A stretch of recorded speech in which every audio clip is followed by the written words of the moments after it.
All right, welcome to the Albert and Billy Show on WUAT Radio and Channel 18 Valley TV. You can also check us out on YouTube. Hello, Papa. Good afternoon. I'm trying to dry off. It's a rainy and wet. chilly. Yeah, it's a cold rain. Well, now it is. If you think it's cold now, you wait till you get less blood in your bloodstream. Right. And more age on your bones. I take it you're very cold today. Well, I'll put it this way. You're in better shape now. And the Albert Billy Show is sponsored by Citizens Tri-County Bank, North Main Street. Bilbrey Insurance right next door to us on Spring Street. Scotty's right here in downtown Pottville. It's Lola's, a new business, just right down the sidewalk here. Just hop, skip, and a jump. Yeah, hop, skip, and a jump. Yeah, literally. We can get there in no time. Posh Beauty Company, remember they're at the old State Farm Insurance building right here in downtown Pottville. Yeah, south end of town. Subway on the bypass, Marvin Smith and the Highway Department. Farm Bureau Insurance. The Loom, owner Judy Yates, a good neighbor and longtime sponsor of the Albert Billy Show. Plus Emma Boynton and the late Carolyn Terry. Wow. Always, she loved this show. She loved it and loved WUAT. Oh, we're going to miss her. And some new places. Of course, you got Rustic Roots with Rachel and Melissa. Right, Rustic Roots Events. You got it. And our neighbor, another neighbor right behind us, the Farmers Chandelier Cafe and Gifts. Get it?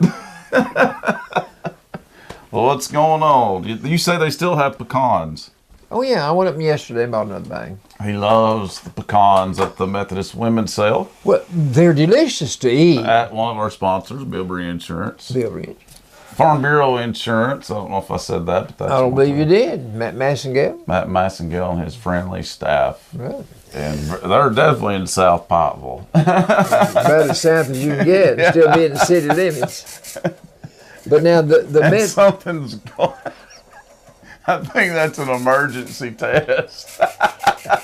It scared our producer half to death. It did me too.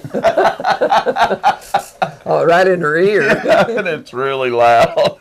I thought like I broke something. And them things just go off randomly. You never know when they're going to do that. But now the pecans. Let me tell you about the pecans. Yeah. They're good to eat. They're saltless. The best kind of nuts to eat are the nuts with no salt added. Yeah. Yeah, I agree with that. But mainly, you have them for pecan pies, which I don't make a whole lot of anymore. Right. But I use them in my brownies. Yes, you do. Yes, you do. Your brownies are good. I just don't like pecan pie for some reason. I never have. Well, No. why don't you just try eating the pie filling and leave the pecans on? Yeah, that's what I should do. I'll have a pecan pie without the pecans, please. That's the way Paula orders a hamburger. She orders a hamburger without the meat. She does. Yeah. She does. And they look at her like, what? What are you talking about, lady? It's funny. Might as well laugh as cry. I know it. Radio listeners, tonight at Cold Springs Baptist Church, you'll have a guest speaker, Reverend Daryl Gibbs. We'll be bringing the message tonight at 6:30 at Cold Springs Baptist Church. And that's where Brother Stephen Kahn is the pastor. But tonight's guest speaker is Reverend Daryl Gibbs, who was just in here talking to us. And he is going to be doing a radio show here at WUAT. And we're looking forward to that. So go check it out tonight, radio listeners, at Cold Springs Baptist Church. Second Chance Pet Group volunteers are waiting for your calls, folks. Give them a call at 554-4442. Leave them your name, phone number, best time of day to return your calls, and tell them what services you need. Prevent a litter, be part of the solution, and fix your critter. Second Chance Pet Group. And if you're going to be burning outdoors, which you won't be anytime soon probably, but if you decide to between now and May 15th, you better get you a permit And to do that, all you got to do is call 881-3585, and it's free. You can't beat that. All you got to do is call. They're open 8 to 4:30 p.m. Monday through Friday. I believe they give you a number, and I believe you have 3 days on that number that you can operate. Probably so. I just saw this in the Bloodsonian, Pawpaw. Basically, we know there's an election coming up next year. All listeners and viewers, I'm pretty sure are aware of that. If you're not, well, there is. Local elections are next year. The primary election starts in May. It'll actually be on May the 1st. And the first day to pick up a petition. This is if you're wanting to run for office. What is it I want to run for? I'd say you can run just about anything and get it. But anyway, the first day to pick up a petition was November 17th. And the qualifying deadline is February 15th, 2018 at 12 o'clock noon. And that's for those running as a Republican, Democrat, or Independent. So keep that in mind if you want to run for office. If you want to be a politician. Yes. If you want to be in politics. Yes. Best thing to do is qualify. Then work your fanny off to get all the votes out that you can for on your dotted line. That's right. And then serve the public. It's hard work. It's hard work. Because I've watched, Mom and Marvin. It's hard. You got to work hard at it. And I've tried it a couple of times. I think that's the only. I think that's the only one there'll be all kinds of new people running, is because Marvin is going to be retiring next year, so got a lot coming out of running for that. I'm not sure who all it is, but it's quite a few. And we'll hear more names, I'm sure, in the coming months about all the offices. So, but anyway, and I know they're having. I just can't remember when they're having a meeting though. Soon, really soon, about filling Carolyn's position, but I'm pretty confident Janice will get that, though. I went over there and talked to Janice yesterday. I really felt sorry for her. And she's very devastated, really. Oh, yeah. But I just wanted her to know I knew they'd worked closely all those years together. Yeah. And so I'm sure she misses her more than most. Oh, I'm sure. I'm sure they worked side by side, Yeah. I believe, for 40 years, maybe. She told me. Or 30. It's a lot. It was 30-some odd years, I Yeah, believe. it's a long time. Heck, she don't look all that old herself. Well, she don't, but I'm sure she would be she qualified. started very young. I'm sure she'd be qualified to do the work, yes. Oh, yeah, absolutely, because she was right there. Probably it'd be a gimme that she would fill the unexpired term. I think so. I'm pretty confident of that, but we'll see. And then, of course, the election, that'll be obviously one of the elections for next year, too. You wouldn't remember her daddy, but her daddy had that for many, many years, that position. Oh, yeah, Carolyn's, yeah. Yeah. And my next door neighbor, Paul, and I were going fishing one day. We went fishing one day over to Spring City. And we had pulled up and found his little honey hole. And I don't know, we fished till we got tired of fishing. I caught fish till we got tired of catching them. I had never done that before. But he said, I believe I see CD and Leonard Hale over there across the lake. Let's go over there. Well, we did. And sure enough, it was Leonard Hale, Myrtle Lee's sister's husband. Okay. And CD Mills. And we just kind of pulled in there and just to talk just a few minutes. And we said, hey, you fellas had any luck? And they said, no, we've not caught any. And Paul said, well, we've caught a few. I bet we had 60 or 70 in the boat then. And when we went to his next honey hole, at 10 o'clock, we quit fishing. We had 108 crappie and 1 brim when we got home. We didn't know till we got home and counted them, but there they were sitting there, and they said we hadn't had a one. Paul didn't tell them how many we'd caught over there. But they CD loved You caught fish. quite a bit, that's for sure. I've got a picture somewhere. Paul had called Blanche, and Blanche sent a student, one of Merle Austin's boys, up there to the house, and he took a picture of all those fish out on the bank there. Wow. So I've got it somewhere in I'd my like to see repertoire that. of all my accomplishments as a great fisherman. Right. I've seen a few of those at your house. All right. Well, that's about all. We're not bombarded with announcements today. I've got one here. Oh. Well, we talked about it though. Really, we were saying how much you like them. Yeah. No, well, we didn't get through with it though. That's the Pikeville United Methodist women are the beneficiaries of all these dollars being spent on them. Very good cause. But you have 4 choices. You have the halves, and they are beautiful halves. These are not El Cheapos. Right. And then you have the pieces that are already shredded up for you a little bit. And then you can get the chocolate covered, or you can get them in a cluster. I bet those are the best. I've never tried them. I bet they're good. I've never bought any of the chocolate glaze or any of this. You haven't? What kind do you get? Each time I just get, well, most time. I just got me a handful a while ago and just ate them. Nothing wrong with that. No, I enjoyed them. Well, we won't have last week's trivia because Dan filled in last week. I can go back So to we're week. glad to have you back. Where was I We had last to tell week? everybody last week that you was in the hospital. I feel like I still need to be. Let me tell you, it did something. Well, it took something out of me and did something to me too, I guess. Mm-hmm. But I'm still weak. Oh, I bet. I lost weight. Well, can you imagine 4 days of gruel? Mm-hmm. Now, they have wonderful food over there, I'm sure, but they weren't giving me any of it.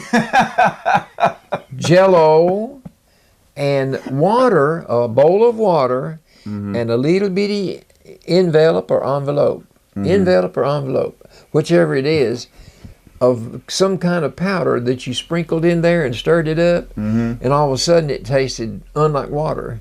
Oh, okay. Had a little bit of flavor to it. At least had some flavor. Had some flavor. But my biggie, Italian ice. Italian ice.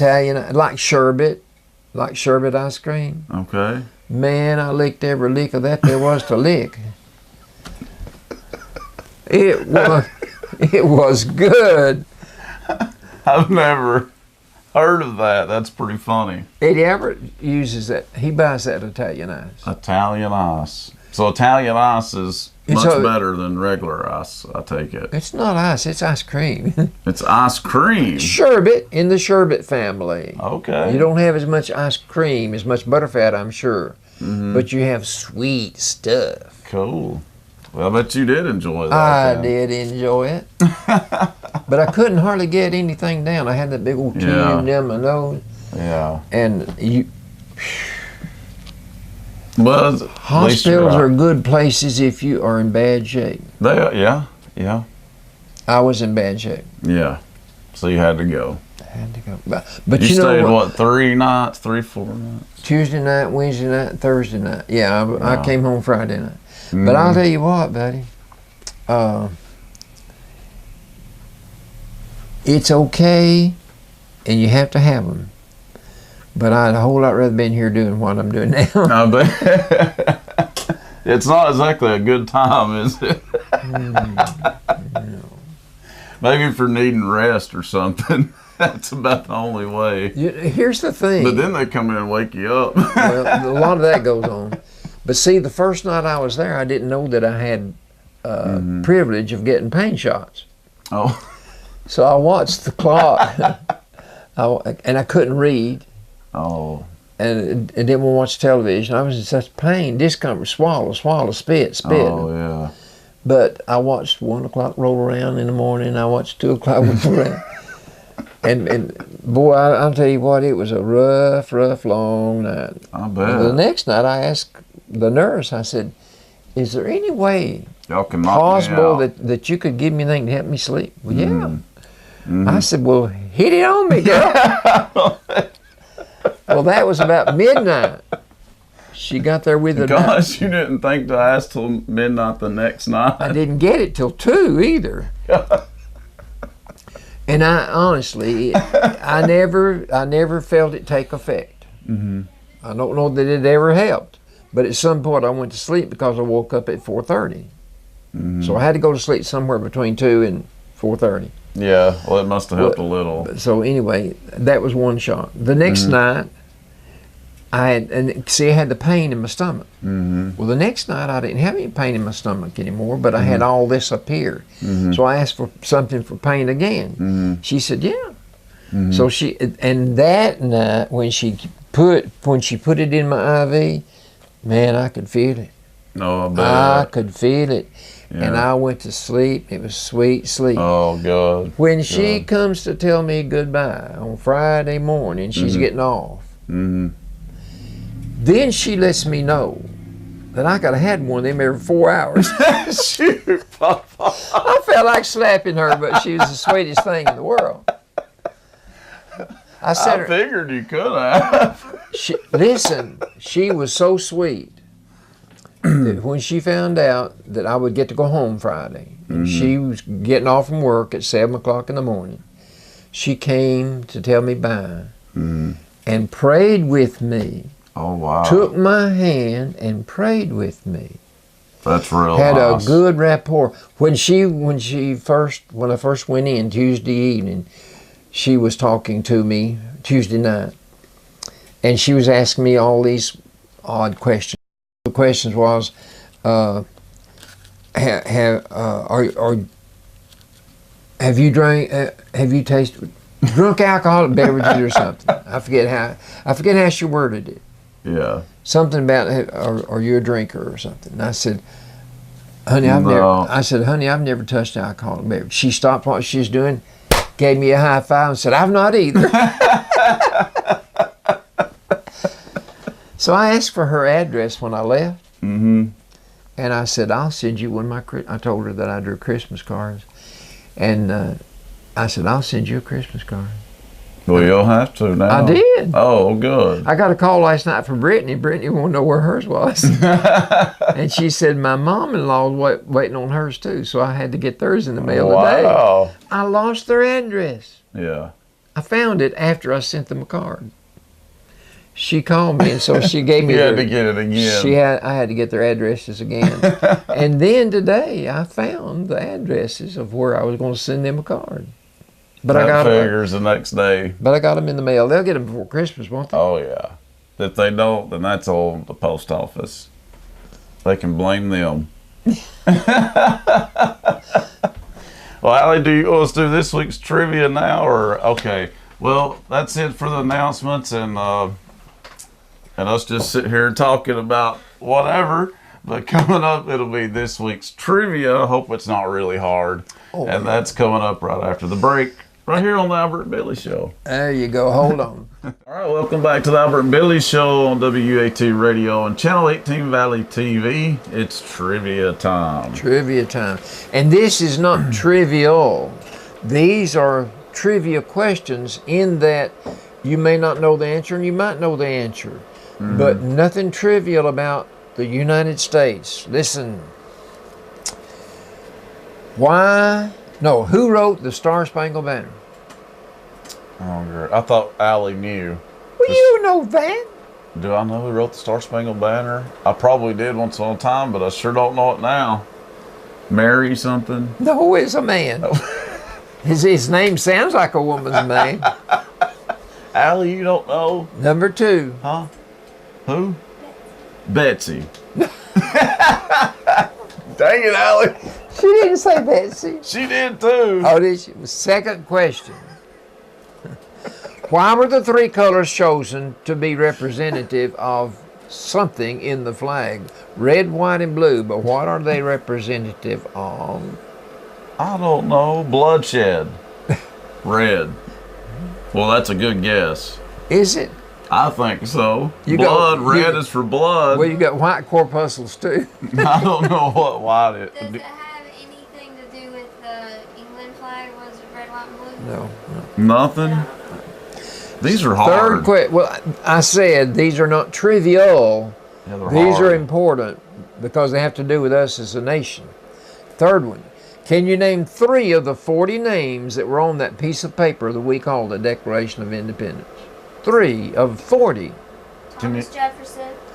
No, Thomas Jefferson. Benjamin Franklin. Benjamin Franklin is one. Thomas Jefferson was in France. He was an envoy to France.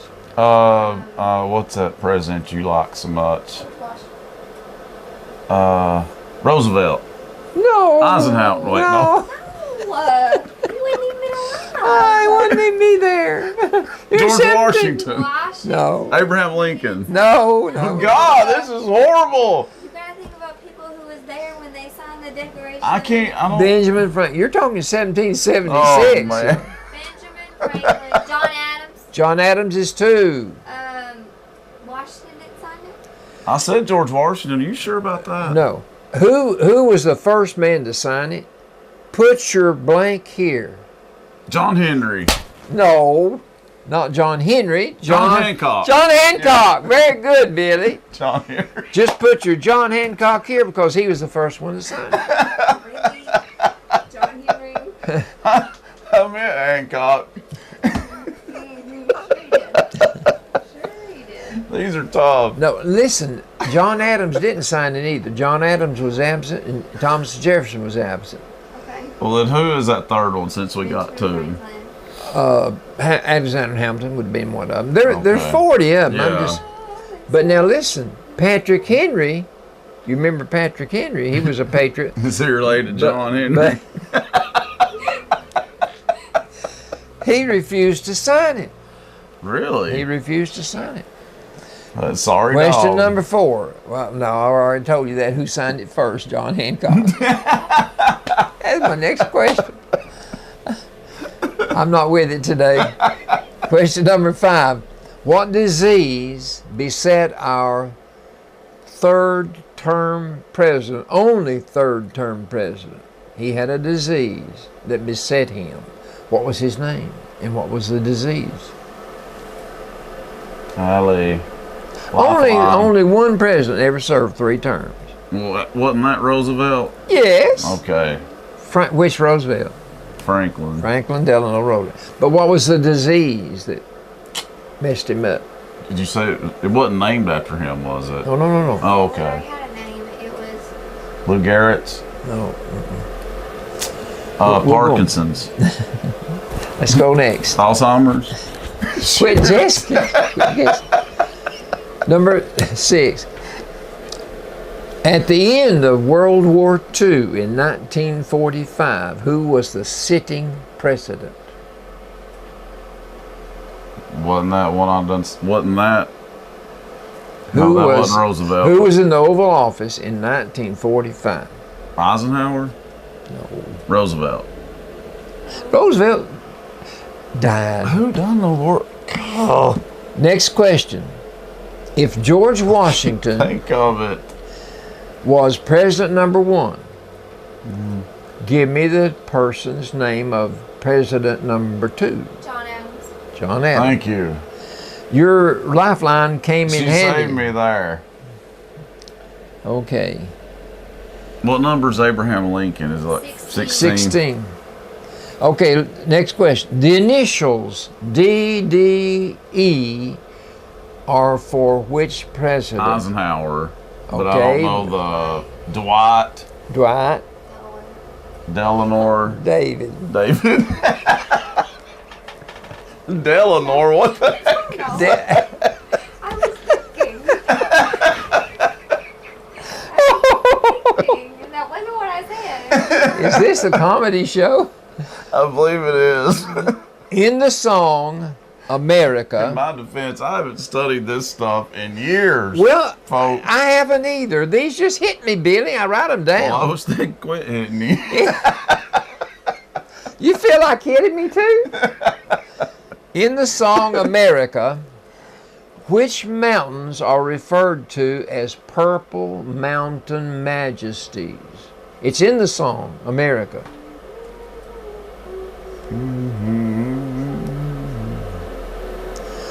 For purple mountain majesties. But where are those mountains? What are they called? Purple Mountain. I've never heard of Purple Mountain. Well, it's in the song. I didn't write it, darn it. Could have been read for all I know. But it's describing the actual mountain. Well, to the person that wrote that song, that's how it was depicted to them. Virginia, they called them the Blue Ridge Mountains. Yes, I've heard of them. Yeah. So that's what they were, right? No?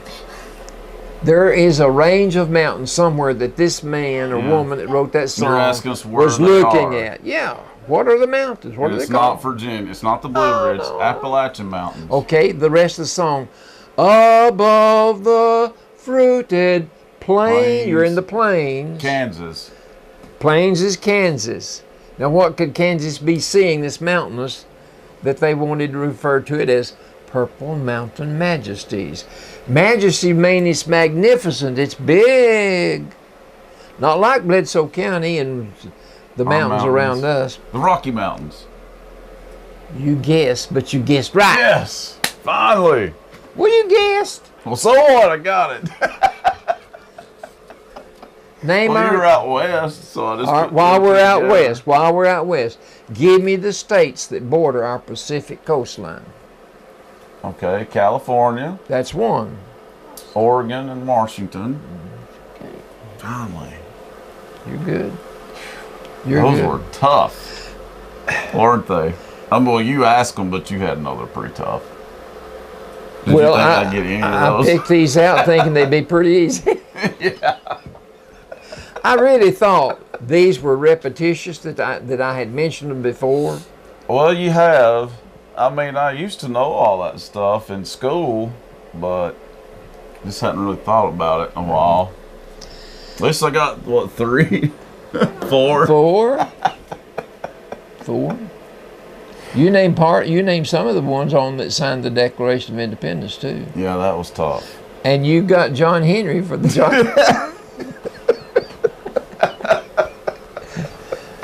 If you ever listen, now this is the truth. I want to tell you this on myself. Okay. One day we were in Crossville, Tennessee. Mm-hmm. And back then there was a little business there where retired men that worked with railroad company, they had model trains going in there. You could go in there and watch them, you know. Mm-hmm. And they had a book for sale about John Henry. Well, I'd always been told the story of John Henry when I was a boy. John Henry was a steel driving man. Mm-hmm. Worked with a hammer in each hand. But I just remembered that much of it. So I found this book on the story of John Henry. Mm-hmm. I bought it for Casey. Took it home and I thought, well, I'm going to read that to her. Mm-hmm. Here I'm reading the story of John Henry, black man, and he worked in the mines, you know, laying the track for the train. That's what it was. Laying the track for the train. Well, along comes automation. You got this machine that will do it for you. And so John Henry is going to represent all the working men that will be put out of work if automation comes on the scene. Mm-hmm. So there's a competition to see if man can do it quicker than the machine. Huh. And so somebody's helping him, you know, but getting everything set. And so he realizes one hammer's not going to do it, so he picks up 2. John Henry dies. Doing that? He has a heart attack. His heart bursts. But he beats the man. He beats the machine. And I cried. Here I'm reading the story to Casey. And John Henry died. I never was told that when I was a boy. And here I'm reading it to Casey, and I thought, well, my gosh, he dies. Well, he should have known he couldn't really keep that up. I mean, come on. Common sense should have told him that. But I think he was declared the winner. And then he died. He won all right. Anyway, of course, it's fiction, Yeah. I guess. He went out with a bang. Okay. I'm That's sorry. funny. Sports of all sorts. Sports of all sorts. Are we ready? Yes, we're ready. Basketball. Allie just wait. Basketball. Hey, UT. Now, UT the which? men are doing good, 7-2. but But I watched them play North Carolina. I did too. And that was sickening.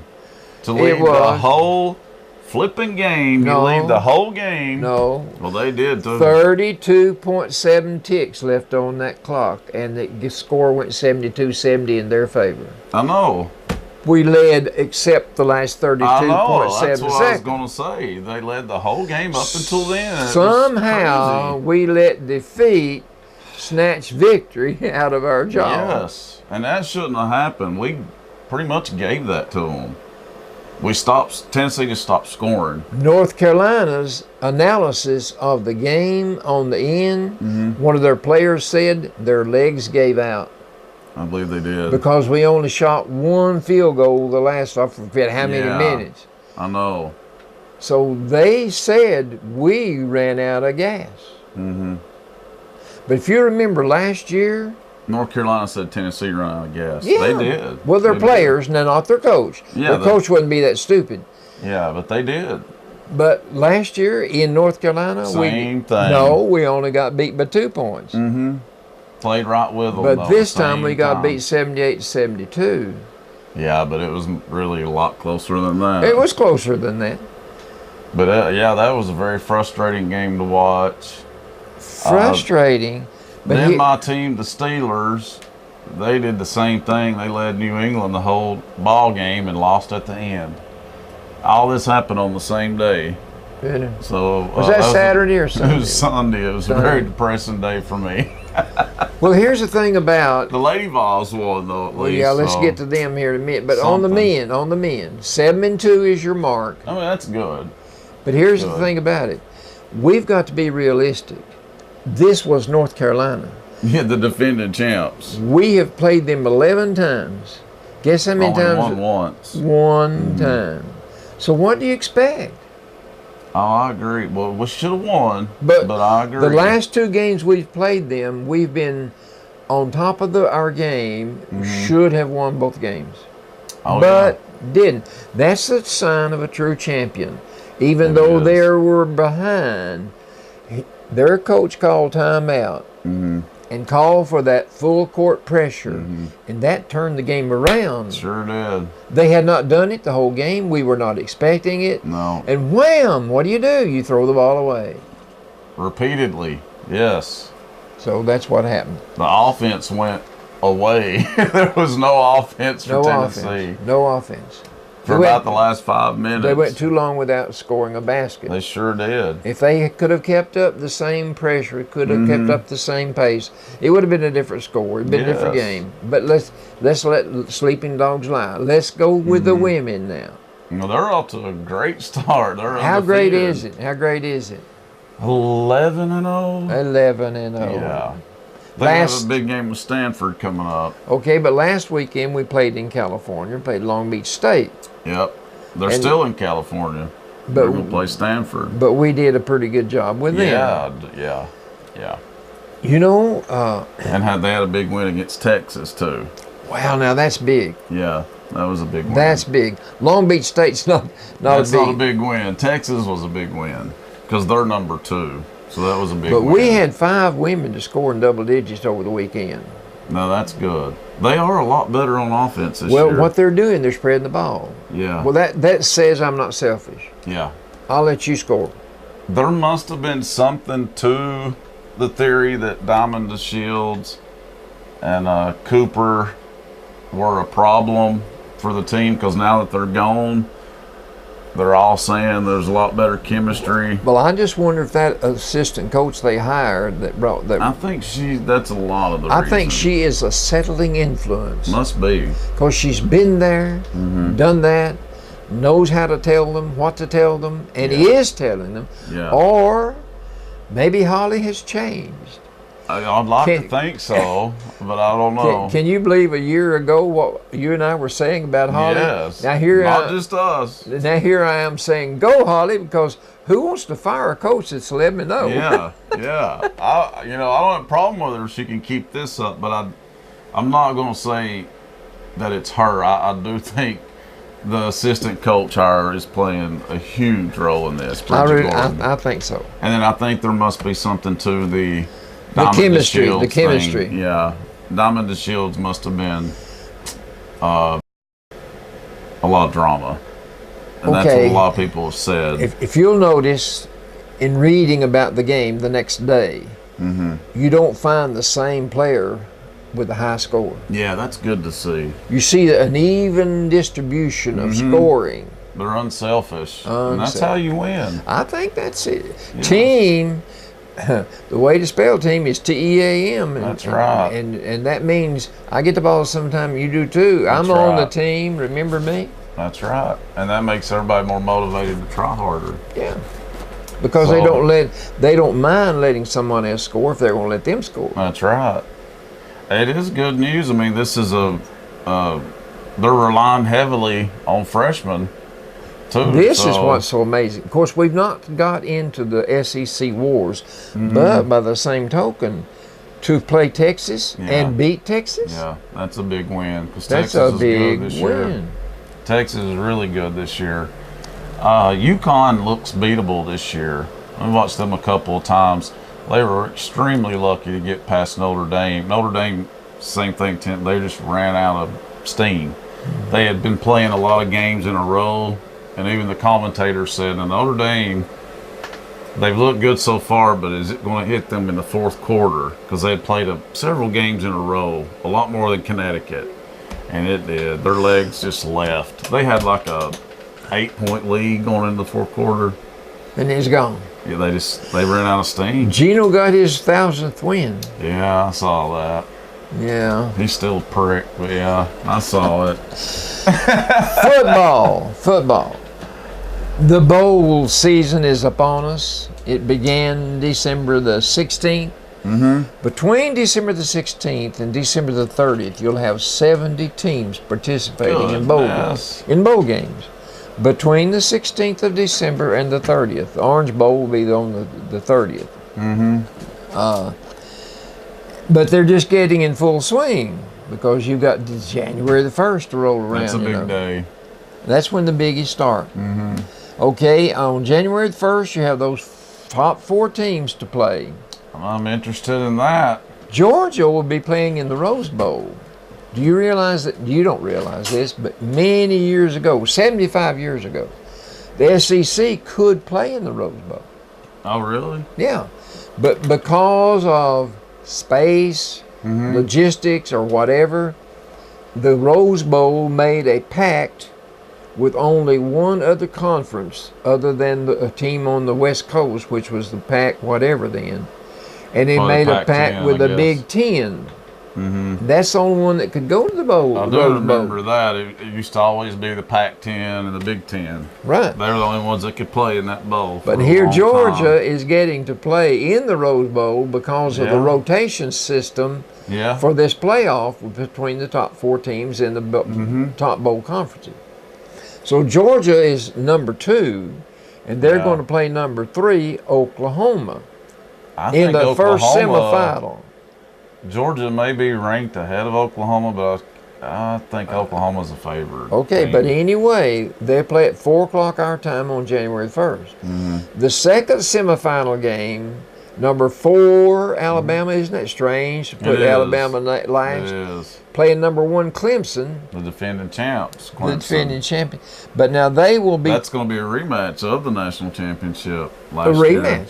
But they'll come on at 7:45 our time. That'll be a good game. Well, that's prime time, I'd say. So they've relegated Georgia and Oklahoma down there because Clemson's number 1. Yeah. And I think both games have potential to be really fun games to watch. Oh, yeah. I think they could both be really good. Okay, now with those 4 teams playing on January 1st, that makes 74 teams that have now participated in the bowl game. Now, the Outback Bowl is on January 1st also. That's Michigan and South Carolina. Mm-hmm. You have the Peach Bowl, which is University of Central Florida, Auburn, Mm-hmm. 2 SEC teams, followed by the Citrus Bowl, which has Notre Dame and LSU, Mm-hmm. another SEC team. Not through yet. 1 week later, we have the championship game between those two semifinal winners. We could have an all-SEC championship game because Alabama is in the second semifinal and Georgia's in the first. Yeah, that would. Not out of that the would be realm of good. possibility. It's not. It's not. But wouldn't it be something if Georgia takes on Alabama again?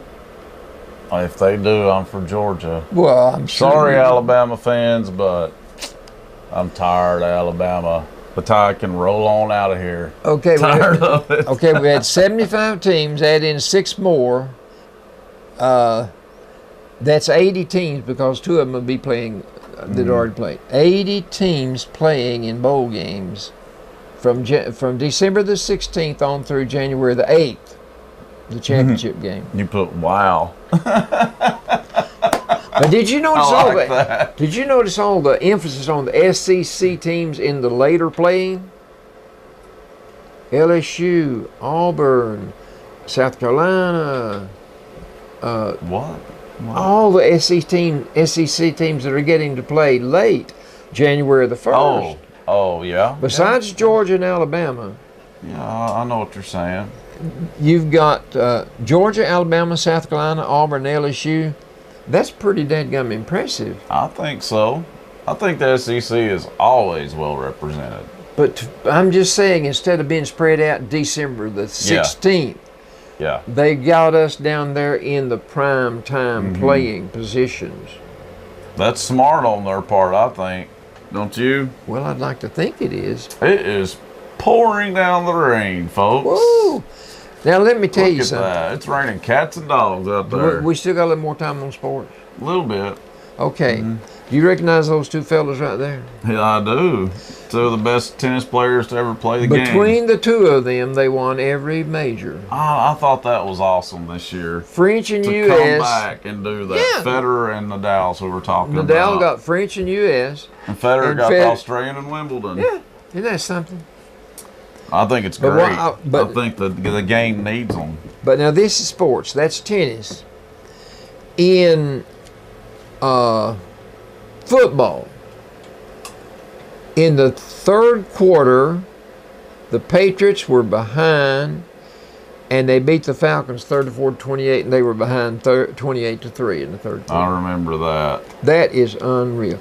And then in baseball, 6,104 home runs were hit this year.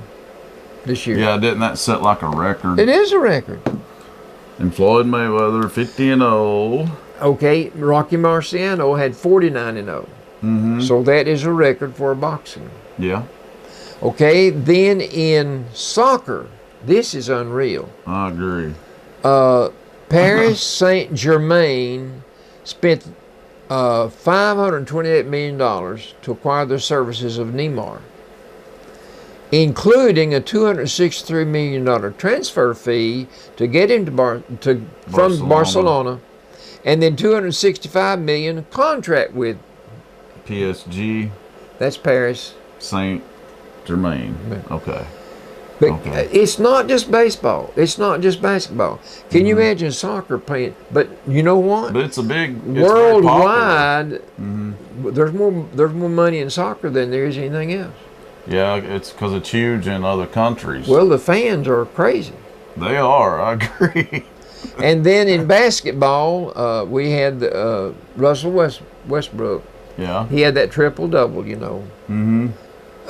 He had He averaged 31.6 points a game, 10.7 rebounds, 10.4 assists. He averaged a triple-double. That's very impressive. Hadn't been done in 55 years. I'd say not. I mean, that's incredibly hard to do. And last year, we lost Roy Halladay, baseball. We lost Ara Precision. You wouldn't remember him. He was a coach at Notre Dame, football coach. Oh, yeah. Lost Dan Rooney. and we lost Y.A. Tittle. You wouldn't remember Y.A. Tittle, but he was a great quarterback. Oh, okay. Well, I believe the Giants. I don't really remember because that was I guess before I got to Washington. He was born in 26, so he And was the other 9 was- years older The other than one me. was born in 23. Yeah. The Notre Dame coach. But anyway, that's sports of all sorts. Well, that was good. That was good. All right, after the break, folks, it's time for Albertology right here on the Albert and Billy Show. Welcome back to the Albert and Billy Show on WUAT Radio and Channel 18 Valley TV, and it's time for Albertology. I've got a whole lot to talk about, so you stop me whenever you want me to do some stories. Okay. Some jokes. Yeah, well, I reported on this earlier about that there was going to be a Bible museum built. Well, they built it, and they had the grand opening last month. Wow. Of course, the Bible is the best-selling book every year. I believe we talked about this in the summertime, Yeah. so they didn't waste no time. Well, the man that was over Hobby Lobby, remember, he was pushing it. Yeah. We're talking $500 million here. Yeah, I remember that. $500 million. And the size of this building, this museum, is 430,000 square feet. But what they're wanting to do, well, when John, the Gospel of John has 21 chapters, and it's either in John 20 or John 21, John says, and then many other things Jesus did, the which if all the books could be written that he did, the world itself would not contain the books. Now that's quite a statement for John to make, meaning that there were so many things that Jesus did that just didn't get noticed, didn't get written down. And so we only have so much of that 3.5 year span that he was here on earth. True. But this is an attempt by a bunch of people working hard and planning to let people know of the impact the Bible has had on history, on culture, on everything around us, because it's such a powerful book. The history well, I walked over to the courthouse. I told you yesterday to speak to Janice. Yeah. As I walked down the hall toward her door, there were the 10 Commandments on the wall. Yes, they are there. 10 Commandments. And I like that. And do you realize, people don't realize this, I don't guess, but those 10 statements by God that were written on tables of stone were written by the finger of God. Right. Moses received them, yes, but It was God writing them through Moses. yes. Yeah. And see, here you've got the grand opening was back in November the 17th. They want this to be a place where people of faith can come to enlarge their understanding of the Bible, to learn more about it. But whether you have faith or not, the Bible as a work of literature, the things that it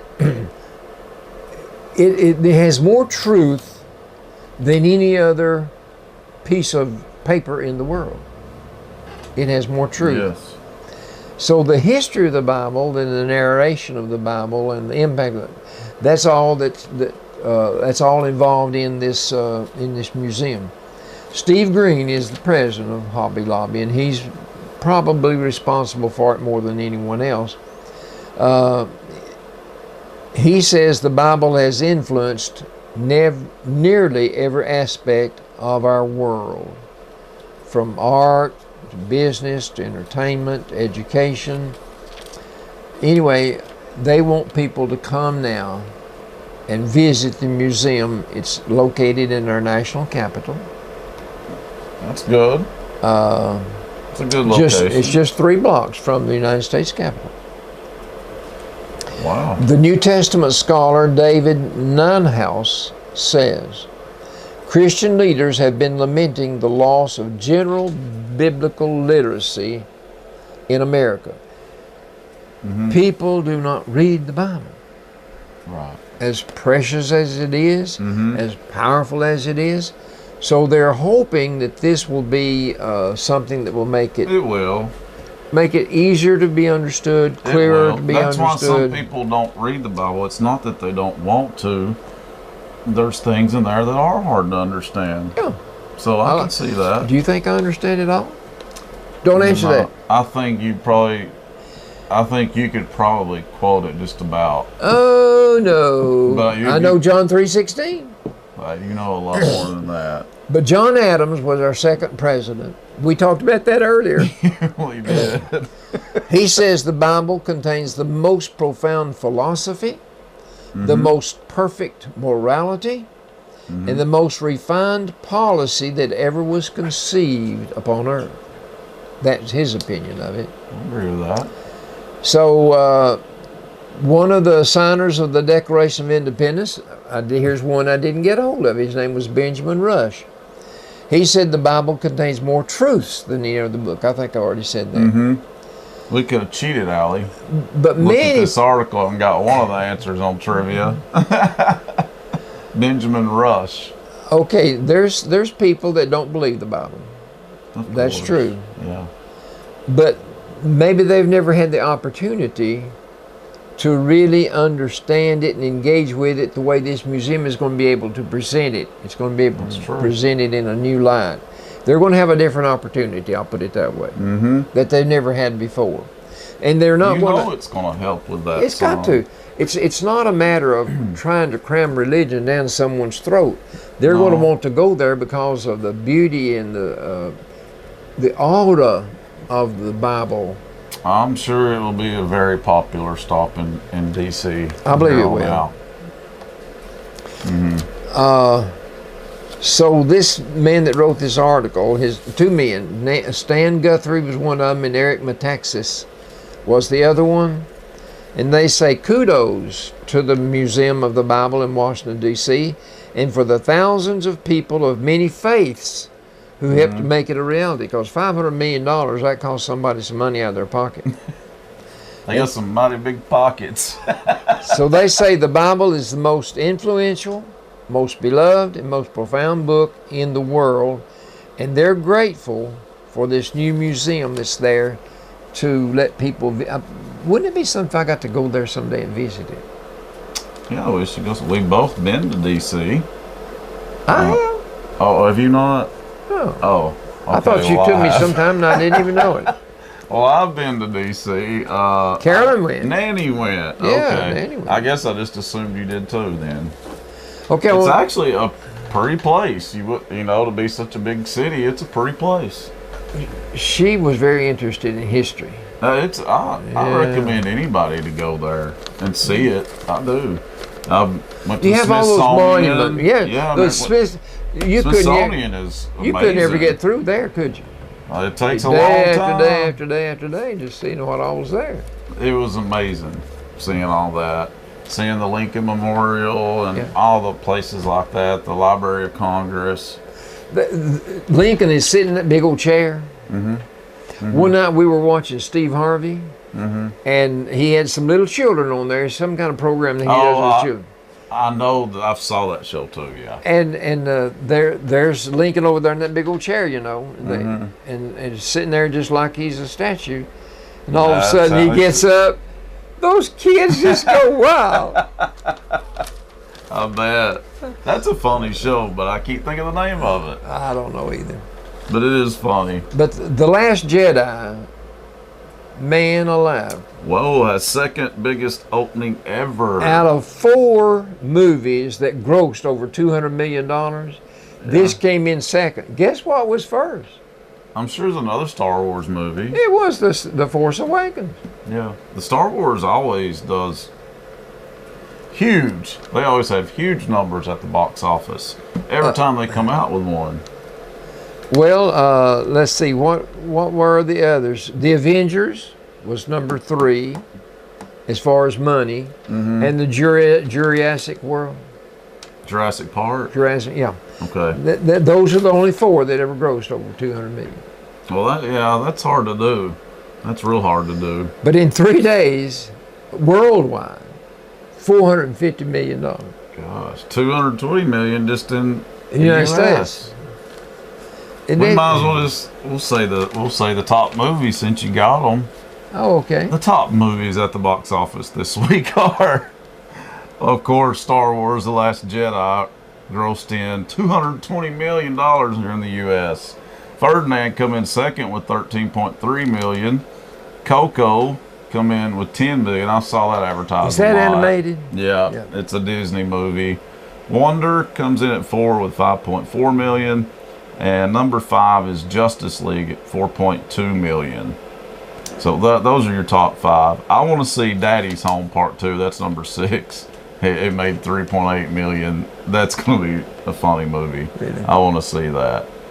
But there's some of your top movies this week at the box office. Okay, the question is asked, why do we still love Star Wars? Because this was number 8. I don't love Star Wars, but a lot of people do. Okay, 2 words. 2 words. Our producer don't like it either. She gives it a thumbs down. This article gives 2 words. Luke Skywalker. That's why. They're saying that is the cement that holds it all together. I guess he really is the main character and has been since the start of And then, it. of course, now we lost Carrie Fisher. Yeah, They had, Princess Leia. so that's gone by the board. You know, she came. But there is work on number 9 already. I hope they don't try to replace her though. You can't place originals. Well, you can't replace that. I don't think you can. No, I mean And I they don't may believe- try, but it's never as good. Never. I don't believe they will. No, Do you know how they make the sound from that light laser, no. that saber? Mm-mm. They just in front of a microphone. They just keep on swishing that microphone in front of And they play humming a speaker, and buzzing humming noises. and buzzing noises, and they just like it's making it, you know. Yeah. And it's not a thing where but noise is Who coming would out have of the ever microphone. thought that? And that's Chewbacca, isn't it? Chewbacca. Chewbacca. They got a new one, I think. Yeah, another interesting looking creature here. Okay. The ones that I watched were the first 2. You know, when they come out, because I was a little kid when they first come out, but they've made so many since then. Yeah. And if you Well, I'd don't, say that's 8. yeah, and if you don't keep up with it, you're lost. You don't know what in the yeah. world's going on. So there's not. It would no be point for me easy to get watch lost it. because some of those characters are just go by letters, I know. CP or whatever. So it's one of those you have to really pay attention to know what's even going on. You do. Well, you have to really get into it. Yeah, you really do. Okay, today is December the 20th. Mm-hmm. 2 years from today, Mm-hmm. number 9 will come out. Wow. They already know. They already know. Episode 9 is already in the stages. It'll be 2 years from today. Wow. Do you want to talk about Fall Creek Falls a little bit then? Yeah, I like that. I think Bledsoe County should get involved too. I didn't know Van Buren County. Well, now they I'm talking interviewed. about the one out of the Bledsonia, where Van Buren's fight doesn't want them to destroy the inn. Right. Just build another one, which makes sense. So people from Bledsoe County start writing letters. I like that idea. I really do. Well, somebody got an article in there today. Yeah, that's where I saw it. Well, this article that I cut out of the paper says Fall Creek Falls needs to shine again. Yeah, But see, it does. there's been the emphasis by the Haslam administration to privatize everything. I don't like that. Not just out here now. Not, in all fairness to him, it's I know. not. He didn't pick on just Fall Creek Falls. He's picking on all the state parks, and they need to just leave well enough alone. But it failed. It failed here. It failed. People don't want that. Listen, the state of Tennessee even tried to sweeten the pot. They were going to give whomever $20 million to help them demolish the existing inn. They didn't get one bid. No, I laughed at that. I thought that served them right. So it's going to close April the 2nd. And it Yeah. won't open up for 2 years. I do not like that. So you got 31 full-time employees and you got 27 part-time employees. They're going to get a lump sum package of severance pay. I think the full-timers it's not get much. well $3,200 for the full and $1,000 for the part-time. That's a but joke. they're going to give them some tuition money to go to school and all. Or you could be relocated at another location. But not many people would want to drive to another park somewhere, you know. Of course not. But anyway, this article in the paper was talking about how the Van Buren mayor and the Van Buren County officials are trying to come up with an alternate plan.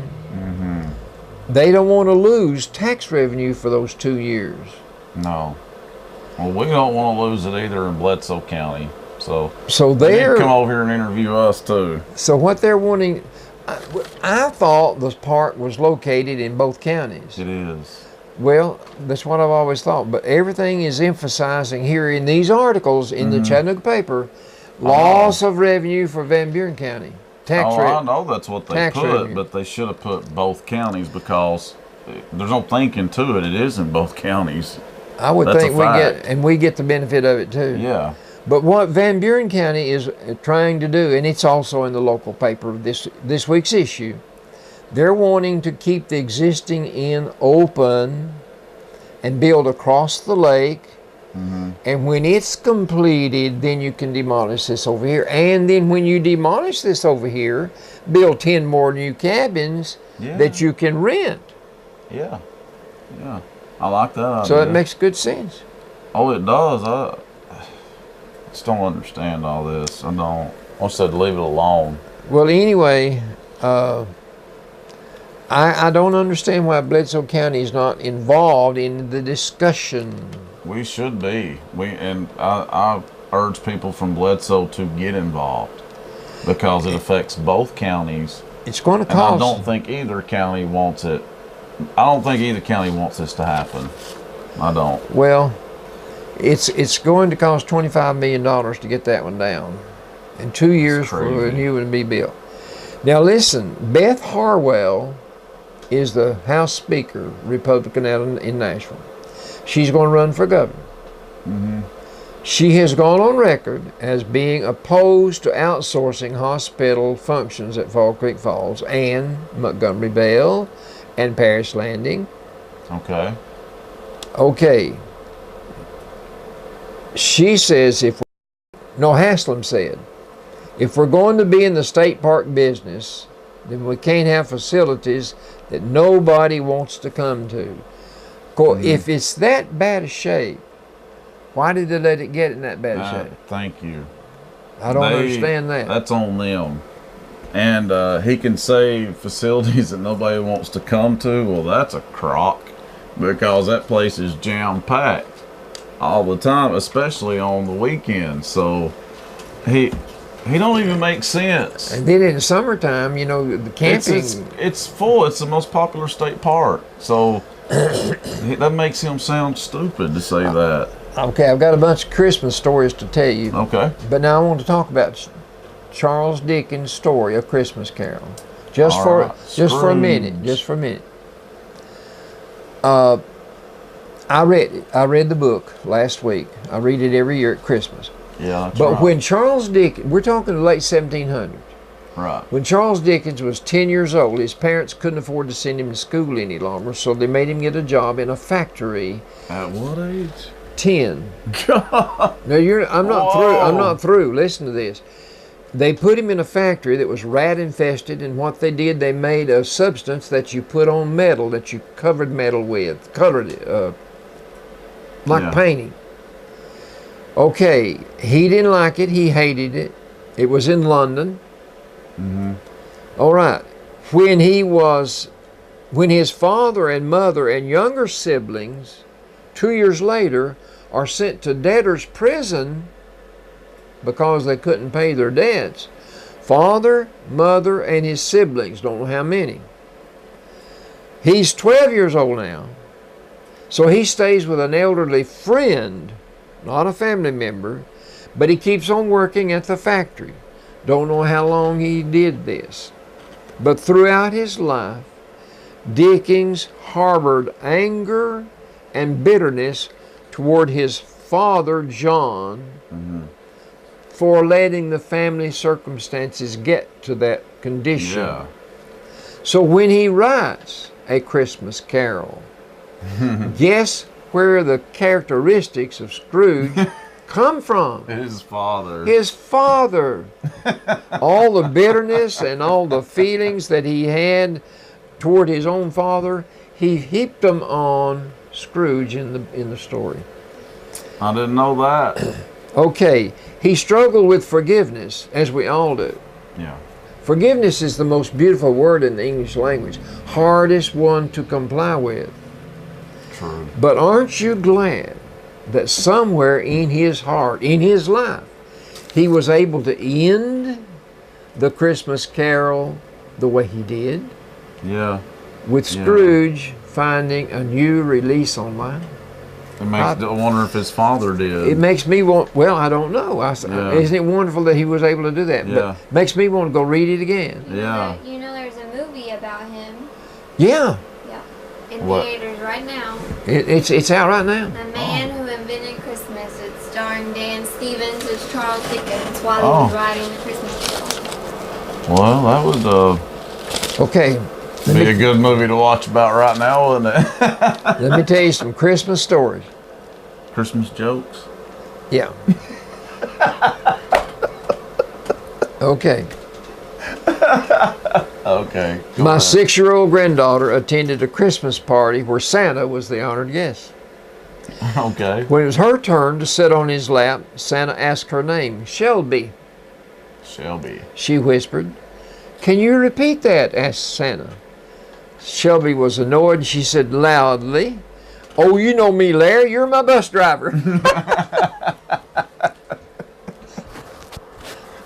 On Christmas Eve, my husband went next door to retrieve a gift for our son and daughter. I had just slipped into bed when I heard him return. They'd taken it over there to hide it so they couldn't find it, you know. Well, our 3-year-old son also heard Dad come in.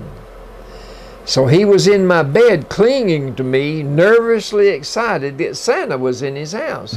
The daddy was putting the gifts under the tree. We waited in silence for a few minutes and then he whispered, too bad Daddy can't be here.